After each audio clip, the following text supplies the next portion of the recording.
interaction. Jim, tonight, this is beyond belief. A sickening, revolting action gone unpunished. It's unbelievable. It continues unabated.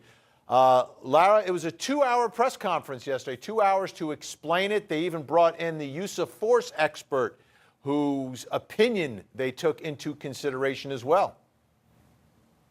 I understand that. And listen, you watched that video and it's horrific. 7 times the man is shot in his back.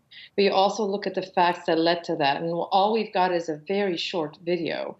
And yes, they did put on a full-blown conference explaining it all because they're worried about people's reactions. The problem here is this. Maybe legally it was justified.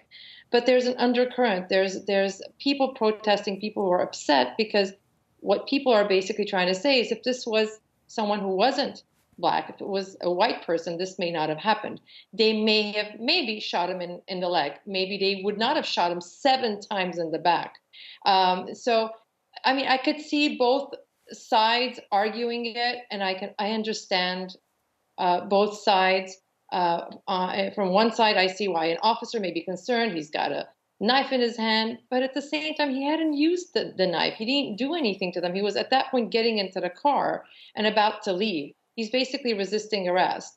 But an officer is supposed to arrest someone who's got a felony warrant, from what I understood, has a knife in his hand, it was in the midst of a domestic violence incident, and that was what the call was about.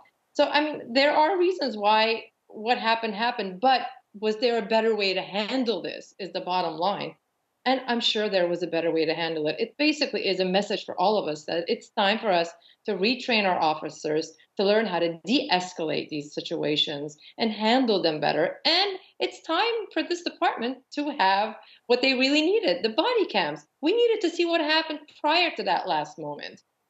Those are very important facts that are missing here. Yeah, so I just want to clarify. Take the DA's word for it. Yeah, one thing from the press conference yesterday, they said there 3 shots were under the arm on the side, and then 4 were in the back. And the significance of the shots on the side is that they said, according to their investigation, the Jacob Blake was twisting and was turning back towards the officer with that knife in his right hand. So that's the way it was explained during the press conference yesterday.